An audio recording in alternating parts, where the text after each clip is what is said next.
Hello everyone, it's me Skin Glow and Alpha and welcome back to my YouTube channel. Now this is just going to be a little quick video to talk about the whole new nonsense that the government has come out with, basically saying that, on April 12th, which is tomorrow, non-essential shops are allowed to reopen here in the UK, and the government has said that hair salons are allowed to reopen but they can't do any extended treatments.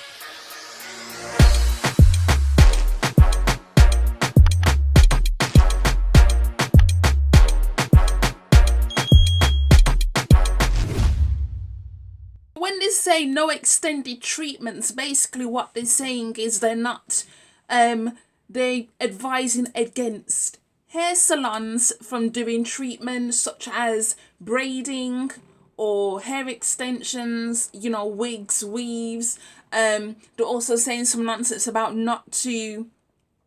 for hairdressers to minimize the use of hair dryers so that people do not raise their voice, and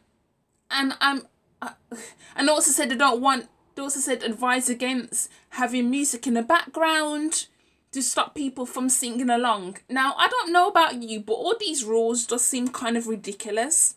They really do seem kind of ridiculous. Like, it's not even making any sense. Like, you don't want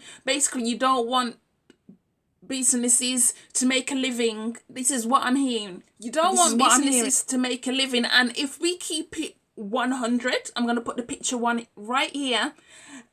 Clearly who they are targeting is black hairdressers, because black hairdressers are known for doing hairstyles like braids, wigs, weaves, extensions, etc. for the most part. That's how they make the bulk of the money by doing these things. They're also saying that you're not allowed to have your hair coloured because it takes too long for the colour to set. You're not allowed to have your hair relaxed. Now, if you know anything about black people, hair relaxings, weaves, wigs, braids, all these hairstyles we typically get done at the hairdressers, because we know for the most part our hair is going to be done well, it's going to be done satisfactory. And for the government to come up with these guidelines to deny us our right to have our hair done, it's like, what is going on here? I just feel it's really anti-black as hell. It's really anti-black. It's borderline racist, if not full racist, to tell people that their cultural hairstyles they're not allowed to get done at the hairdressers because there's more chance of COVID spreading. Listen, it doesn't matter whether you're in the hairdressers for 5 minutes just to go in there to ask a question or for 2 hours. COVID is not going to stop. So what do you suggest is the best way to get these things done? Because braids take up to 8 hours depending on the size. Like my braids, whenever I get box braids done, they take around 4 to 6 hours. It just depends on how long and on how fast my hairdresser goes. Relaxers take a long time as well, because it's not just plop the relaxer on and then that's it. No, you gotta have your hair done in sections. You gotta make sure you're only doing the ends of your hair. A fresh relaxer, then you put it on the whole, and then you put it on your whole head of hair, right? And then when you get your retouch ups of the relaxer, then you only put it on the roots of your hair, because the roots is the new growth, which is virgin hair, which is not chemically processed. So that is why you only put it on the roots whenever you get fresh relaxer. If you go to a hairdresser and you having a relaxer touch up and they're putting it on the whole head of hair, like, run for your fucking life. But basically, like I explained, relaxers take a long time. It's not a simple process. Braids take a long time. Wigs, weaves, even blow drying your hair can take a long time, because if you want it blow dried straight, then it's going to take a long time. So this idea that they can only do short treatments, how are you expecting them to make any money by doing short treatments? You're not being realistic. Like, the government is really not being realistic. It's just another way for them to box black people in and not allow them the freedom to express themselves. Like, you're really not allowing us to express ourselves. Black people, culturally, our hair means a lot to us. The way we wear our hair, the way we define our hair, it means a lot to us. It is a cultural thing. I know a lot of people say hair is just hair, but it's not to us. It's a part of our identity. And for the government to sit there and say, well, you can't have this done, you can't have that done, Like, I honestly don't care about white hairdressers. I don't care about, I'm talking about black hairdressers, because when you go to a black hairdressers, it's a cultural thing. It's significant to us. It's a part of our community, how we come together.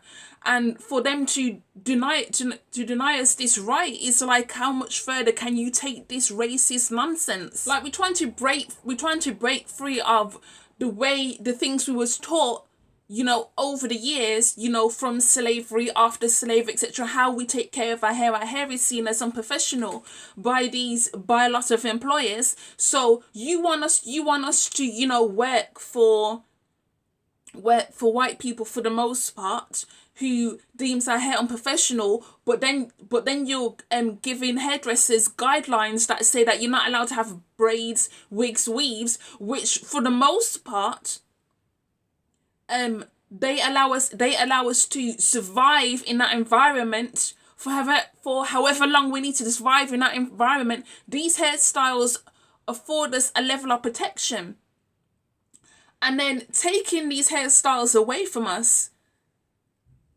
the protection is no longer there. It's just no longer there. Do not get me wrong, because I'm a huge advocate for rocking your natural hair, but at the end of the day, you also have to see it as, not everybody is going to accept your natural hair. You can love it unconditionally, but not everybody is going to. There has to be a way of a 50-50 thing. Okay, like, I'm going to rock my natural hair unapologetically, but at the same time, I am aware of the biases that white people have about my hair, about how they see it as unprofessional, untamed, wild, etc. And we have to find a way to, navigate this society. And the way we navigate this society is we assimilate with these hairstyles, relaxers, wigs, weaves. We assimilate into this society. Now, I know some people are going to kick a fuss about that and say we should not be assimilating into this society, but at the end of the day, as long as we are in these white-owned countries, these predominantly white countries, we have no choice. Because at the end of the day, like I said, as long as we're in these countries, we kind of have no choice to assimilate into them. We chose...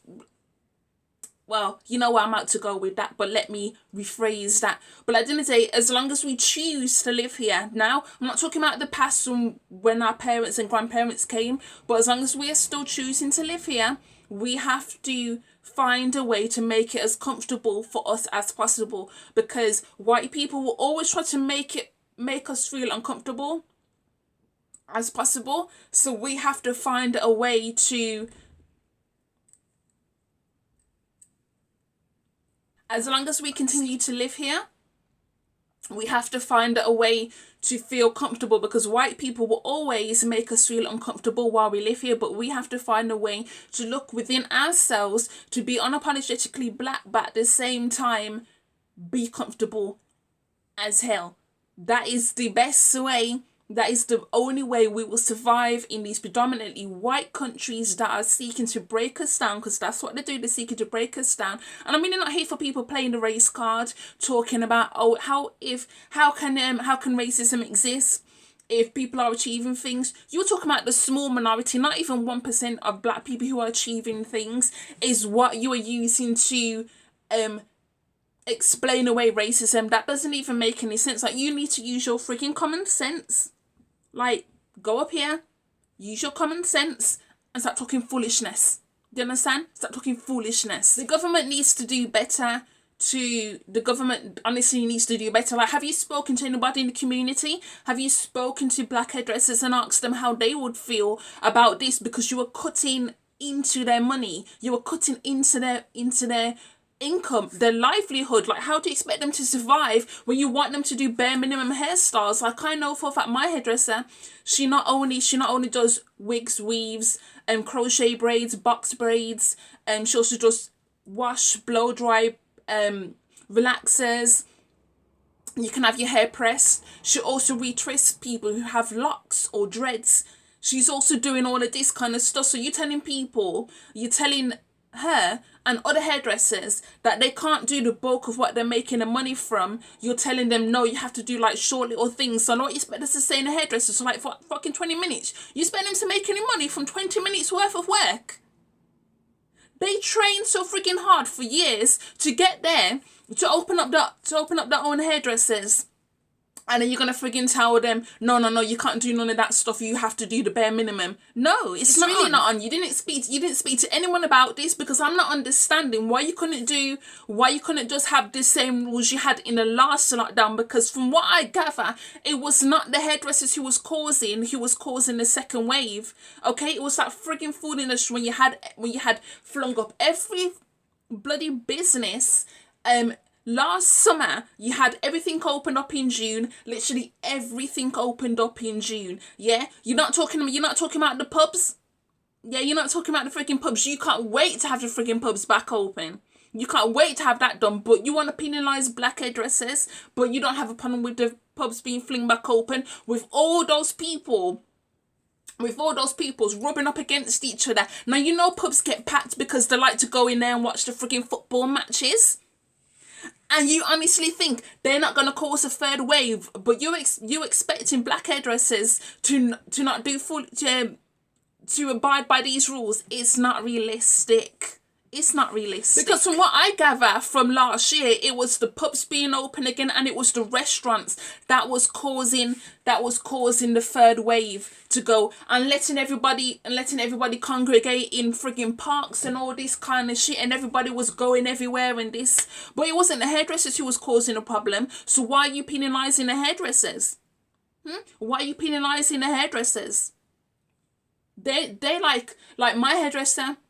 Now, she has her certain days when she is open, and like she had her certain days before the pandemic, but basically what I'm explaining is she has one appointment, like one person's in there having their hair appointment. They're the only person in there. There's no customers waiting like what usually happens. So I don't understand how on earth that is causing COVID-19 to spread when it's just you two people. There's not a whole load of people. It's just two people in there, and that's it until the appointment's gone. And then she's disinfecting everything that she's used, and then the second person can come for their appointment. But you know full well that's not happening. You know full well that's not happening in pubs. You know that's not happening in pubs. Let's be honest. Pubs always end up getting cramped and rammed full of people. So how are you giving pubs guidelines to manage COVID-19? Yeah, I would love to see that, because you got so much mouth for the hairdressers, but I don't see you saying shit about the pubs, because everyone's freaking excited for the pubs to open, aren't they? Like, come on now, we know why you want those pubs to open. We know why you want them to be open. But it's black hairdressers you want to penalise. Go suck your mother. Anyway, I'm going to round this video up here, because like I said, I only wanted to keep this short. I didn't want it to go on for too long. But yeah, government needs to do better. Instead, you need to start hiring people into the government who actually understand black community, who actually understand black hair care practices, and you would understand the importance of the black hairdresser within the black community. They have such a strong hold on us. You understand? Now, I understand since the natural hair movement started, people have been turning away from the hairdressers. And in response to that, black hairdressers have said, you know what? Okay, you're turning away from us. How can I change my practices? And then they go back and they retrain. And they retrain to know how to do natural hair. Not just relaxed hair, but natural hair as well. So they're very important to us. I don't even trim my hair anymore. Like the first few years when I was natural, I was trimming my hair myself. But since I started going back to the hairdressers, I don't touch my hair at all now. I wash my hair, do protein treatments myself, deep condition, whatever, etc. But when it comes to trimming, I don't trim my hair myself at all. I just refuse. I did once last year because my ends were looking a little bit... Yeah, we ain't gonna talk about it. Thank God I had the proper shears to cut my hair. But in general, I don't trim my hair myself. I let my hairdresser do it. And that's why I get my hair blow dried. Because it's just easy. Because it's just easier to trim on blow dried hair. Because that way you can have... It looks more even. And you can see the end. You can see the ends better, you understand? But yeah, Do better. Start hiring people who actually understand black hair care, black culture, etc. And stop trying to do this thing where you're trying to do free for all. Because doing all this thing about hairdressers, etc. Right? You may work for white people, but it does not work for black people and our hair and how important our hair is to us. So I don't want to hear no foolishness about how they can't do braids and they can't do wigs and they can't do weaves. You cannot deny black people our cultural hairstyles. You cannot. So go along from back here and mind your business. You understand? You can't do that. You can't. Like someone said on the radio today, a black hairdresser can also be a counselor. Someone just to listen to you while you're going through shit. And that's facts. So allow us to have our cultural somebody. You understand? I gone. Bye.